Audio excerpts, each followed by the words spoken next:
चोर की खांसी कभी लक्ष्य तक नहीं पहुंचने देगी, आफत में डाल देगी। संत की, जम के बोलिए जरा, दासी। संत दास बनाए चलेगा, संत शिष्य बनाए चलेगा, पर संत दासी अपने पास में रख ले नहीं चलेगा।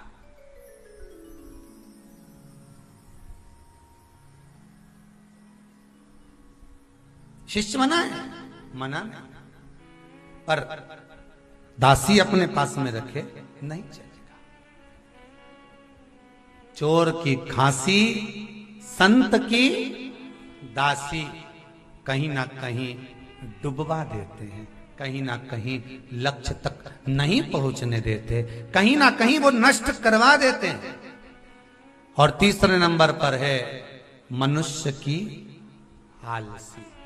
आप रोज नया विचार करते हो कि कल मेरे को ये काम करना है, कल मेरे को जाना है, कल मैं ये कर लूंगा, कल मैं बिल्कुल समय पर पहुंचकर, एकदम निश्चित समय पर पहुंचकर ये काम मैं कर लूंगा। तुम्हारे मन में भले आ गया, तुम्हारी चित्तवृत्ति में भले वो बात आ गई,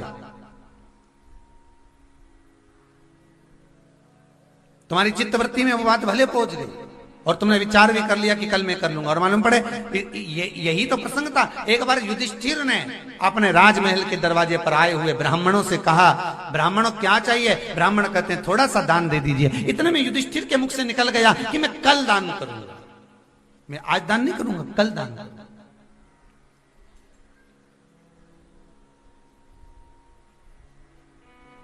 और युधिष्ठिर के मुख से निकला कि मैं कल दान करूंगा, तो भीम ने नगाड़ा बुलवाया, ढोल बुलवाया, बाजार में खूब बजाया। तो युधिष्ठिर ने बुलवाया भीम को कि ये तू आज किस बात के लिए बैंड बजा रहा है, ढोल बजा रहा है, नगाड़ा बजा रहा है, आखिर क्या हो गया ऐसा? युधिष्ठिर से भीम ने कहा, भैया बात इतनी सी है कि आपने काल को जीत लिया है। क्या करा है आपने? काल को जीत लिया। काल अधिपति आप बन गए। युधिष्ठिर ने पूछा कि तुम मुझसे कह रहा है कि मैंने काल को जीत लिया है, पर मैंने तो काल को नहीं जीता। भीम कहते हैं आप ही ने तो ब्राह्मण से कहा था, आप ही ने तो ब्राह्मण को कहा ना कि दान कल करूंगा, मतलब ये पक्का है कि तुम कल तक जिंदा रहोगे। तो युधिष्ठिर ने कहा मैं कल कोई मर रहा हूं क्या जो तू बोल रहा है कि जिंदा रहोगे? नहीं नहीं, मैं तो पूछ रहा हूं कि कल का जवाब कल पर वही टालता है जिसने काल को जीत रखा। आपने क्या काल को जीता? नहीं। तो फिर आपने कैसे कह दिया कि कल दान करूंगा? शास्त्र तो कहता है कि काल करे सो आज करे सो पल में परलय हो जाए। कहीं लिखा कर लाए हो कि तुमने जीना है? नहीं नहीं। यहां पर कोई न परमाने। कौन है?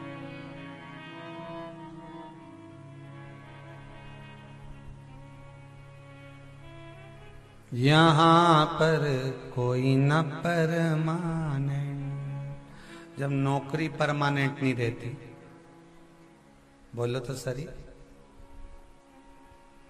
निंद्रा परमानेंट नहीं रहती, श्वासें आ रही जा रही, केवल निकल ही निकल नहीं रही है, जा भी रही है, आ भी रही है,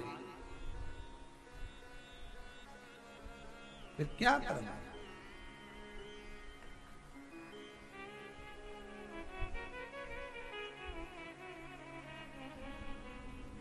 जो परमात्मा ने दिया बस उसका स्मरण। एक भजन की बड़ी सुंदर लाइन है महाराज। ना जाने कब टूट पड़े माथे पे काल कुल्हाड़ी। सुनो रे प्यारे भाई, हरि के भरोसे हाथ गाड़ी,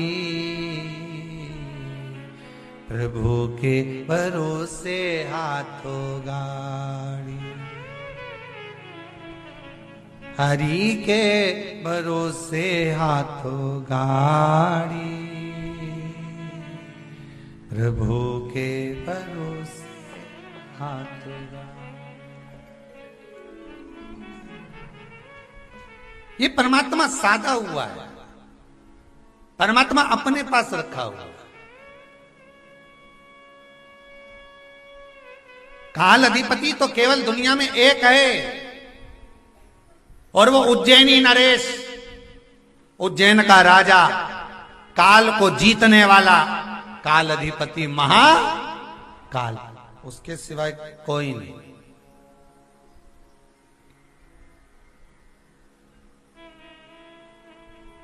वो काल को जीता हुआ है। तो तुमने काल को जीत लिया क्या? भीम बोले युधिष्ठिर से, तुमने काल को जीता है क्या? नहीं। तो फिर कैसे कह दिया तुमने कि कल दान दूंगा? भजन, दान, पुण्य, सत्य, शरणागति, स्मरण, मंत्र जाप, नाम जाप, दर्शन, ये कभी कल पर मत टालना। कर सको तो तुरंत कर लेना, क्योंकि कल का कोई भरोसा नहीं। श्वास रुक जाएगी चलते चलते, शम्मा बुझ जाएगी जलते जलते, दम निकल जाएगा रोशनी का, क्या भरोसा है इस जिंदगी का? इसका क्या भरोसा है? आज है कल ना।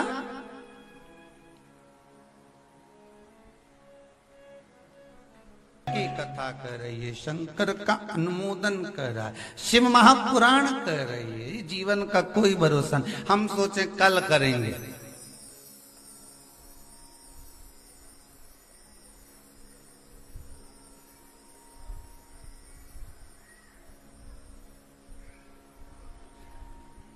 वो लोग कहते हैं ना, भजन करो भरी जवानी में, बुढ़ापा किसने। शिव महापुराण की कथा कहती है तुम्हारी मर्जी पड़े, जवानी का भी इंतजार मत करो। मीराबाई ने करा था क्या? कर्माबाई ने करा? नरसिंह मेहता जी, नामदेव जी, तुकाराम, रामकृष्ण परमहंस, चैतन्य महाप्रभु, किसी ने करा है इंतजार कि समय आएगा, अवस्था आएगी, तब जाकर हम भजन करेंगे? यहां तो जब तुम्हारी मर्जी पड़े, जब जागो तब।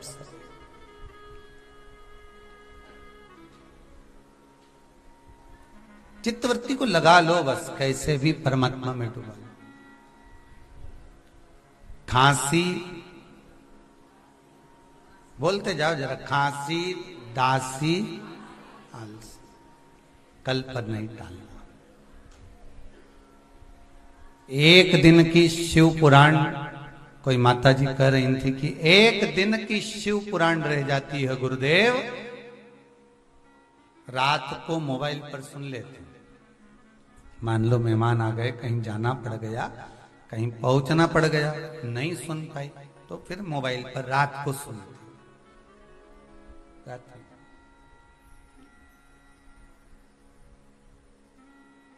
आलसी ना करें, लक्ष्य तक नहीं पहुंच पाओगे।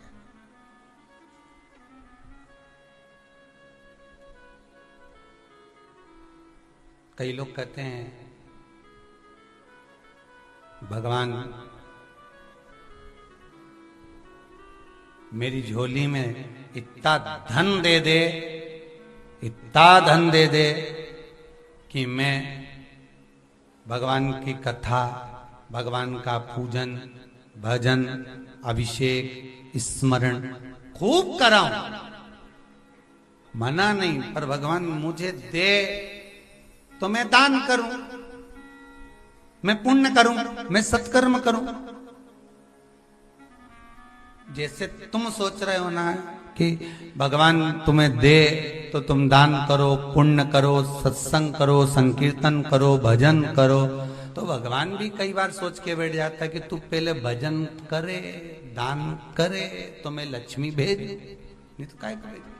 कभी कभी अपन भी तो सोचते हैं कि मेरा ये काम होगा तो मैं कुबेरेश्वर महादेव जाऊंगी, भले शंकर जी नहीं बैठे पर उस भूमि पर जाऊंगी।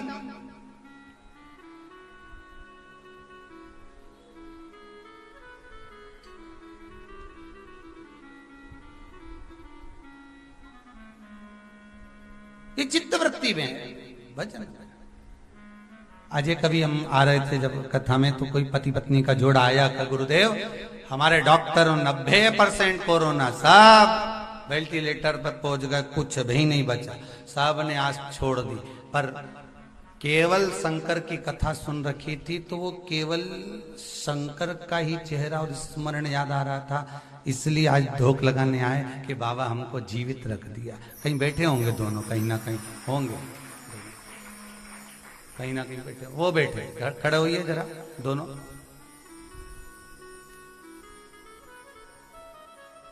दोनों 90% कोरोना था गुरुदेव, और सब ने आस छोड़ दी, बचा ही नहीं कुछ संसार आस पर। चित्तवृत्ति में शिव था, बैठो बैठो, चित्तवृत्ति में शंकर था, वो लिया। फिर कहूंगा डॉक्टर अपना काम करें, और डॉक्टर से बड़ा भी एक डॉक्टर मेरा देव अधिदेव महादेव महाकाल बैठा है। वो काल अधिपति है, वो काल को जीतने वाला है। जब सारे दरवाजे बंद हो जाएं, दुनिया के सारे द्वार तुम्हारे लिए बंद हो जाएं, लगने लगे कि अब कहीं काम नहीं हो रहा, तब आखिरी में एक बार शंकर की शरण जरूर जाना सा। फिर निवेदन करूंगा, मृत्यु लोक का देव अधिदेव महादेव इस मृत्यु लोक का देव है। वैकुंठ के देवता भगवान विष्णु, ब्रह्मलोक के देवता भगवान ब्रह्मा, पर मृत्यु लोक का अगर कोई देव है तो वो महादेव है। इसलिए भगवान विष्णु को पुकारो, मना नहीं, भगवान ब्रह्मा का भजन करो, मना नहीं है, 33 कोटि देवताओं का स्मरण करो, हमें मना नहीं। पर आखिरी में जब सब दूर से हार जाओ, किसी अन्य धर्म में ना जाइएगा, एक बार देव अधिदेव महादेव के पास जरूर जाइए।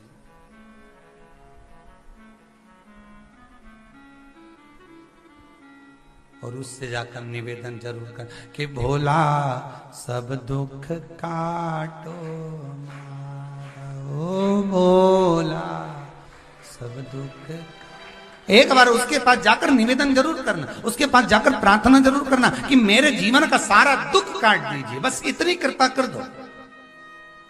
और जाना पड़ेगा, बाल कटाना है तो नाई की दुकान पर, दुख काटना है तो परमात्मा की दुकान पर, भगवान के द्वार पर जाना पड़ेगा। बाल काटना है तो नाई की दुकान पर जाइए, और दुख को काटना है तो परमात्मा के द्वार जाइए। दुख कट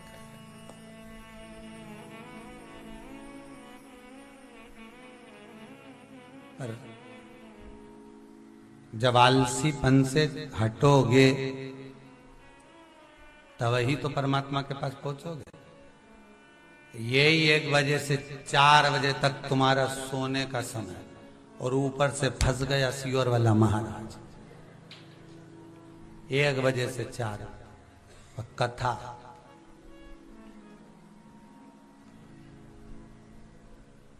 अब सुनते सुनते हाथ में रिमोट,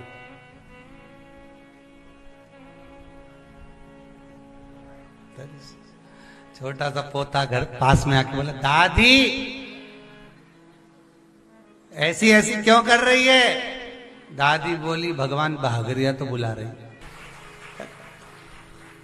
भगवान खुद 1 नंबर पे लेकर आ गया। पहले 2 पे थे, फिर 1।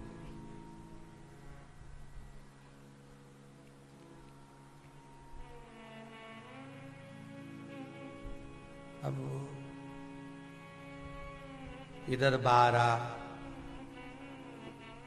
बड़ी विचित्र समय है वो, 12 बजे राम जी आए तो जम के तो बोलो 12 बजे, भगवान कृष्ण आए तो परशुराम अवतार हुआ 12,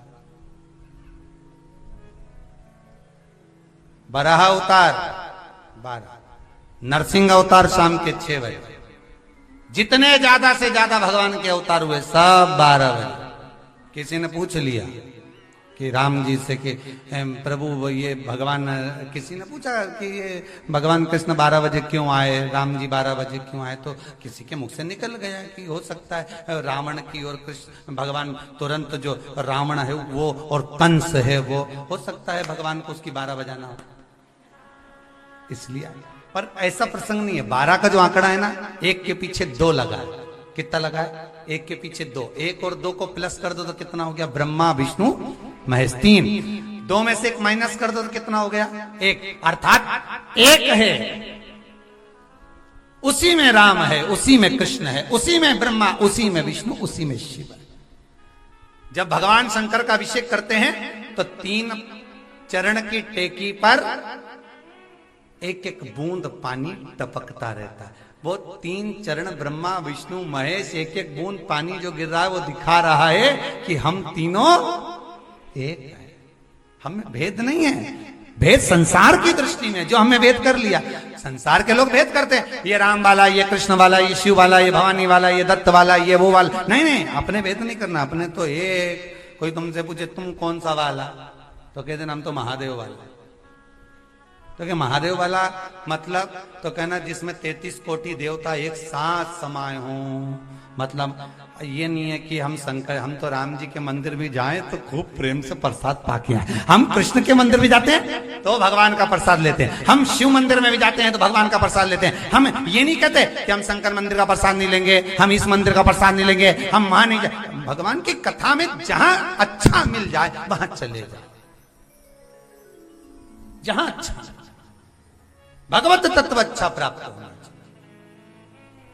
अरे सीधी सीधी बात है। तुम लोगों भी बाजार जाते होगे, कपड़ा खरीदना रहता है तो तुम किसकी दुकान पे जाते हो? इसकी दुकान पे नहीं, इसके अच्छा नहीं मिलता तो फिर उनके अच्छा, उनके अच्छा मिलता, हाँ उसके पास जाओ, उनका कपड़ा अच्छा मिलेगा। ठीक है, किराने का सामान लेना है, इसके यहाँ से हम पिछली बार लेके गए थे, उसमें बहुत घुन पड़ा हुआ था, पूरा चावल सुला हुआ दे। फिर उसके यहाँ जाओ, उसके यहाँ से फिर उससे अच्छी दुकान पे जाओगे, अच्छे से अच्छी दुकान पर जाकर तुम टिकोगे और वहां जाकर तुम कहोगे कि हमको सामान दे दो, हमें ये सामान दे दो, तो 5 किलो की जगह 10 किलो लेकर आओगे, लाओगे कि नहीं लगे? क्योंकि सामान अच्छा मिलेगा। जहां अच्छा मिले वहां पहुंच जाते हो। उसी तरह संपूर्ण विश्व में भ्रमण करने के बाद, सब जगह घूमने के बाद, आखिरी में एक बार शिव के दरवाजे जरूर जाना, उसके यहाँ जाकर देखना कि वो सुनता कि नहीं सुनता, उसकी चौखट पर जरूर।